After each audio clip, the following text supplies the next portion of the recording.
Hey everyone, ready for some serious wisdom? I am. Awesome. We're doing a deep dive today into Patiently Waiting for Nothing. Oh, I love that book. It's so good, right?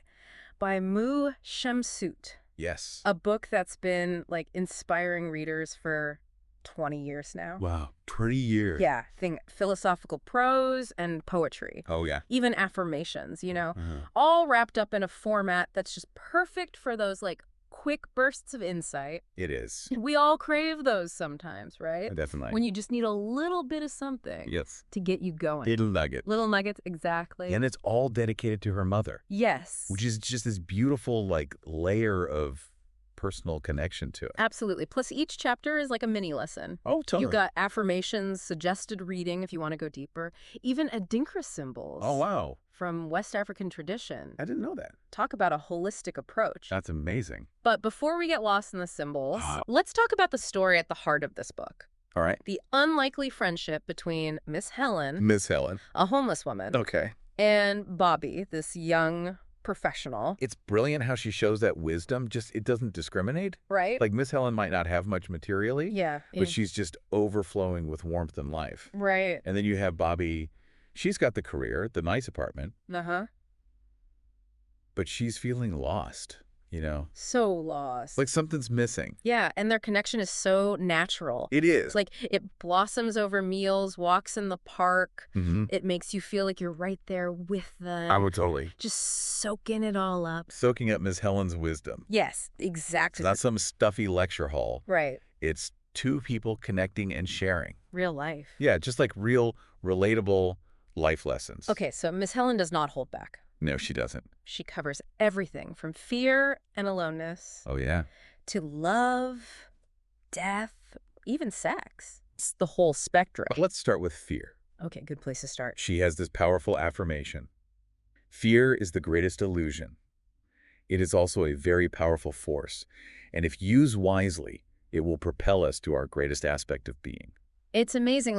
She doesn't dismiss fear. No. She doesn't say it's something to avoid. Mm-hmm. She sees it as energy. Yes. Something that can be channeled, transformed. Like turning a perceived weakness Yes. into fuel for growth. That's exactly it. How do we actually do that? That's the question, isn't it? That's the big question. Yeah. It all starts with, questioning the fear itself. Okay. Is it even based in reality? Right. Or is it a story we're telling ourselves? Oh, interesting.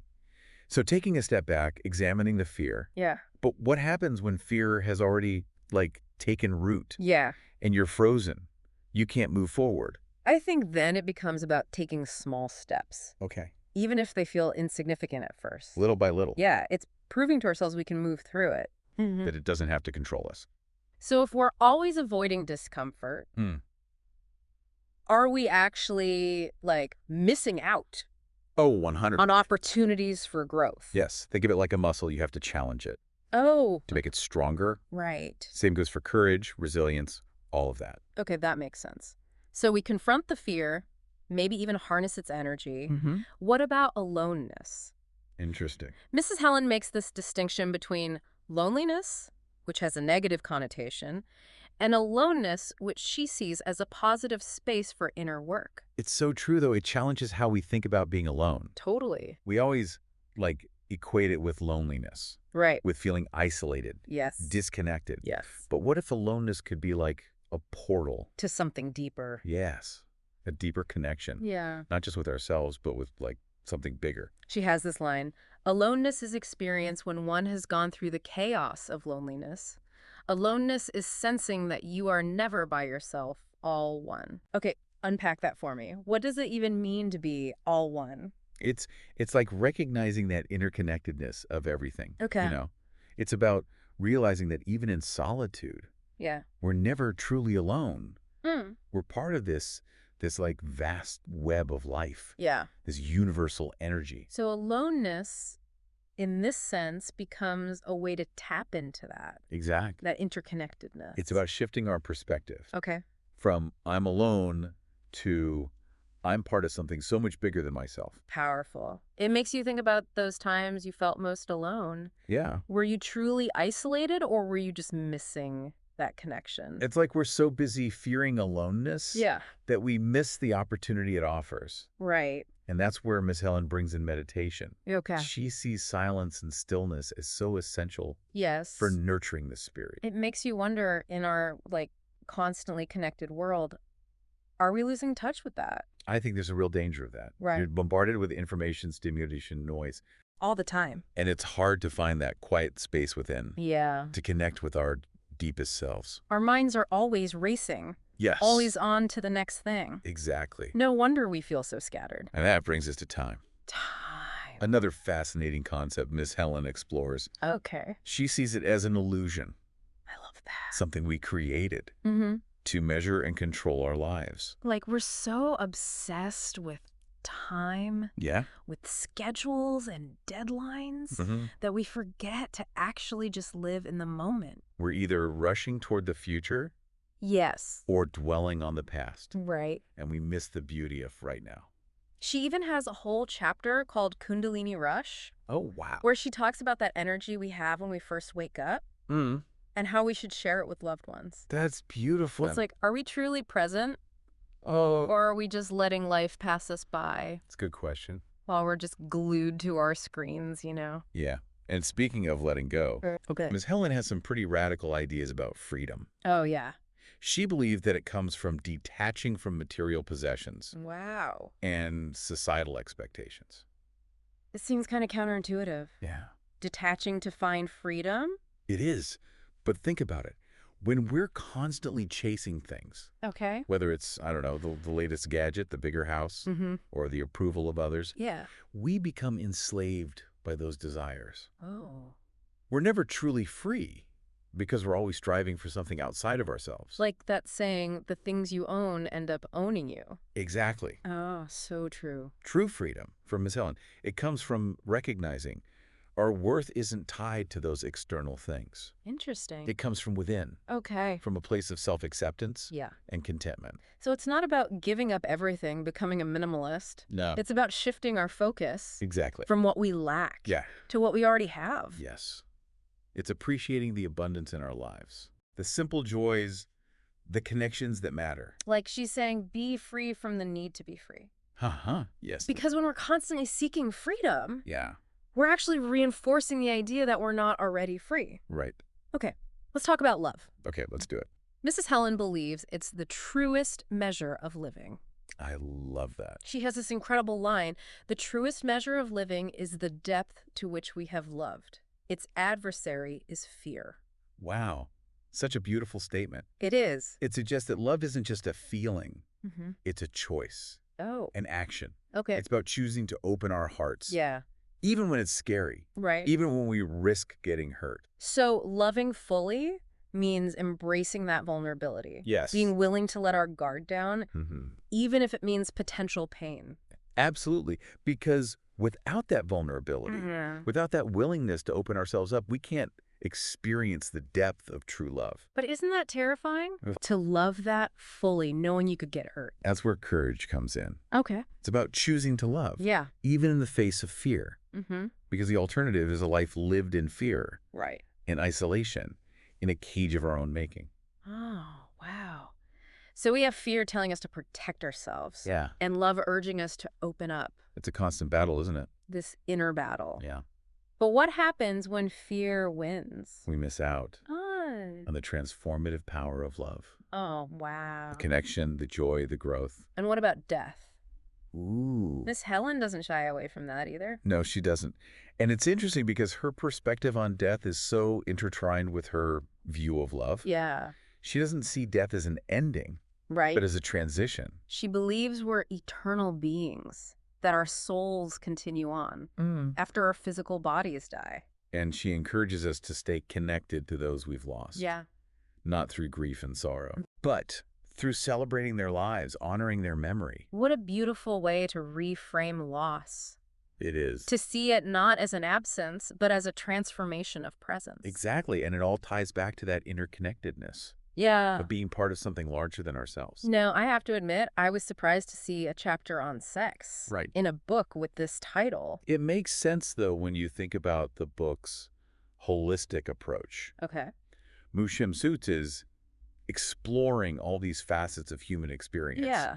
And sexuality is a huge part of that. And she doesn't approach it from a place of judgment or shame at all. Not at all. She sees sex as this sacred act of creation, encouraging responsibility and consciousness. In our intimate relationships. It's about honoring our bodies, Yes. our partners, Yeah. and the power of that connection. Absolutely. So it's not just about the physical act. It's Right. about the emotional, the spiritual dimensions of sexuality. It's about approaching intimacy with reverence, intention, and deep respect for ourselves and others. You know, it's incredible how much ground we've covered already, and we're just getting started. I love it. It's clear that Shemsu-t, as a lifestyle transformation coach, isn't just like spouting theories. Right. She's lived these lessons. Yeah. Embodied them. And she's sharing them with the world. So before we dive into the next part of our journey, I want to hear from you. Yes. What's resonating with you so far? Good question. What's making you think differently? Hold on to those thoughts because we're about to go even deeper. Awesome. I can't wait. It's amazing how she seamlessly weaves social commentary Oh, yeah. into these personal teachings. Take, for example, her thoughts on racism. Yeah. She uses this really striking analogy Oh, I know what you're going to say. about a brown house and a white house. I love that analogy. It's so simple. It is. But so profound. Yeah. It's not about... It's not about liking one more than the other. Right, exactly. Yeah. It's about recognizing that difference doesn't have to equal superiority Right. or inferiority. And she challenges us to examine our own biases. Oh, yeah. Those preconceived notions. Ones we don't even realize we have. Right, that we might not even be aware of. Yeah. She really emphasizes that true joy, Yeah. that it comes from within, not from, External validation. external validation or Yeah. trying to fit into Some mold. some societal mold. Stop looking outside yourself for approval. Exactly. Your worth is inherent. Yes. She encourages us to, question those societal norms Yeah. that tell us who we should be, Right. what we should value. And she doesn't shy away from, the tougher issues. No. Prejudice, discrimination. No, she tackles them head on. She does. She talks about the importance of, Being present. being truly present in each encounter. Yeah. Seeing the individual beyond the labels and the stereotypes. I love that line where she says, Which one? "When the world seems cold, hard, and bad, Oh, yeah. I check myself." It's so powerful. It is. Such a powerful reminder to, take responsibility Yeah. for our own perceptions. And reactions. Reactions, yeah. It's like a key theme that runs through the whole book. What was that? Self-awareness. Oh, totally. It's recognizing how our own experiences and limitations shape our view of the world. And then making a conscious choice. Yeah. To be open and accepting, then. judgmental, and closed off. That's a tough one, though. It is. It's so easy to, It's so easy to get caught up. in our own heads, Yeah. project our insecurities, Biases onto our others. biases, without even realizing it. It makes you wonder, Yeah. where in my life am I doing that? That's a question we all need to ask ourselves. For sure. It's not always a comfortable process, No. but it's essential for growth. So important. And speaking of growth. Miss Helen talks a lot about inner peace. Oh, yes. She guides Bobby to cultivate peace through practices like meditation, Yeah. self-reflection. And she doesn't just tell us to find inner peace. Right. She gives us tools to actually do it. Yeah, yeah. She has this beautiful poem Oh, I love her poems. called Inner Peace. Yeah. Where she writes, Oh, I love this part. "The kingdom of heaven is my inner peace, guarded with meditation in the food that I feast." I love that imagery. It's beautiful. Guarding our inner peace. Yeah, it's so easy to let the chaos It is. invade that space. It's a constant practice, right? Hell is. Cultivating that inner stillness, that sense of groundedness. Even amidst the storms of life. It's like she's saying, you are the guardian Of your own kiss. of your own peace. Don't give that power away. To anything. To anyone or anything. Exactly. It's recognizing that true happiness, Yeah. it doesn't come from outside. Right. It comes from within. And this idea of inner peace seems to connect to another theme. Yeah. Service to others. Absolutely. Yeah. Mrs. Helen emphasizes that true service, it's selfless. Yeah. It's not about seeking Reward. recognition or reward. Yeah. It's about making a positive impact. No matter how small. No matter how small, yeah. She has that chapter called Service. Oh, yeah. Where she asks that question, what can I do for you today? It's so simple, It is. but so profound. It shifts your whole perspective. It does. From like, what do I need? Yeah. To how can I help? Right, it takes us out of For ourselves. self-centeredness. Yeah, and opens us up To the needs of others. to the needs of others. And she even suggests something as simple as like picking up trash. picking up trash in your community as an act of service. It's about recognizing those small gestures can make a difference. They do. They really do. And it's not just about like physical acts. Right. It's also about offering our time. Our knowledge, Yeah. our compassion To those who need it. to those who need it. Yeah. She illustrates this beautifully Where? in the chapter Teach Child, Oh, yes. where she talks about the lessons she learns from her own children. That we're all teachers Right? and students Yeah, in this journey. in this journey of life. It's interesting that she doesn't like romanticize parenthood. No, not at all. You know, she acknowledges the challenges, The frustrations. the frustrations, the pain even Yeah. that can come with it But she sees it as this path to growth. to profound growth and transformation. It's recognizing that even in the chaos, Mm-hmm. there's beauty to be found, Lessons to be learned. love to be shared. Love to be shared. Yeah. It's a good reminder that growth often comes from those From what? messy, Yes. unpredictable. Experiences. Those are the best ones. Speaking of messy and unpredictable, Yeah. I love how the book incorporates so many different elements. Oh, it does. There are poems The poems are beautiful. scattered throughout. Each one's like a little the glimpse into her soul. They add this emotional depth Mm. and vulnerability. That resonates. That resonates so deeply. Like Caged No More Oh, yeah. is a really powerful one. It is. Speaks to her own experiences with Domestic violence. domestic violence, yeah. And her journey to finding freedom. Like healing. It's a reminder that even in the darkest times, Even when we feel trapped. trapped, Yeah. There's always hope. for transformation and liberation, And let's not forget the suggested reading suggested reading. at the end of each chapter, Only like, having a personalized reading list. yes. From a wise mentor, Yeah. guiding us to explore these ideas further. It's so generous. It is. It shows she's not just interested in sharing her own wisdom, Right. but in empowering us Yes. to continue our own journey of learning. Of learning and discovery. Speaking of empowering, There's a whole chapter on gratitude, oh my gosh, yeah. which is so powerful for shifting our perspective. It is. It's like stop focusing on what you lack Mhm. and start appreciating the abundance in your life. That already exists. Yeah. And when we cultivate gratitude, Yeah. we attract more good. It's like that cycle of positivity. It's a beautiful cycle. So what are you grateful for today? That's a good question. Just take a moment to reflect Yeah. on those simple joys. The unexpected kindnesses. The moments that make you smile.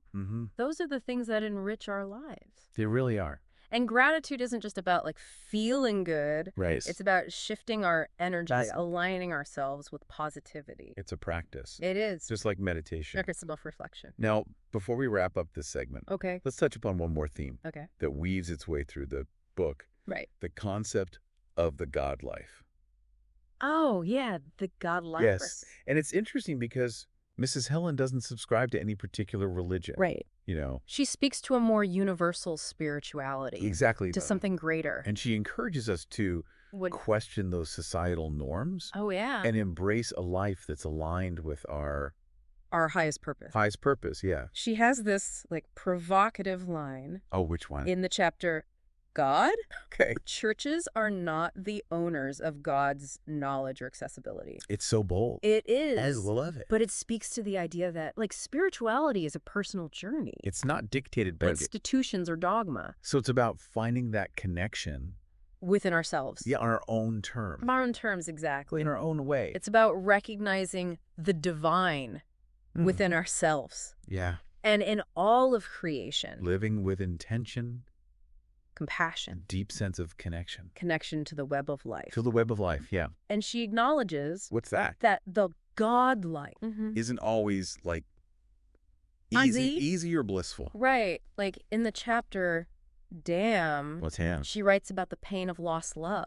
It's heartbreaking. The lingering memories. Yeah. The struggle to move on. Yeah, it's a reminder that That's, even those who embody wisdom and grace, mm, they still experience heartache yeah. and disappointment. It's about recognizing life is full of those contrasts, It is. of light and shadow, Joy and sorrow. and finding the strength to heal. And grow. Yeah, through those difficult experiences. Absolutely. It's about embracing the full spectrum of human emotions. And recognizing that even in the darkness, there's possibility Of transformation. transformation and growth. So we've explored so many facets We have. from Ms. Helen's wisdom. That covered a lot of ground. From facing our fears. Yeah. To cultivating inner peace. To living a life of service. Gratitude. Gratitude. It's clear that patiently waiting for nothing Is more than just a book. It's living a more conscious, fulfilling life. fulfilling life. Yeah.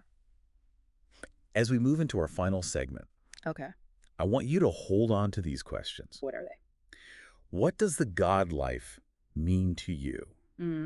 What does it look like? Good question. How do you connect Yeah. to that sense of something greater? Keep those in mind. As we explore the lasting impact of Miss Helen's teachings, it's like as we're weaving all these threads of wisdom together, Yeah. it strikes me that patiently waiting for nothing, it's not just some like abstract philosophy. Right.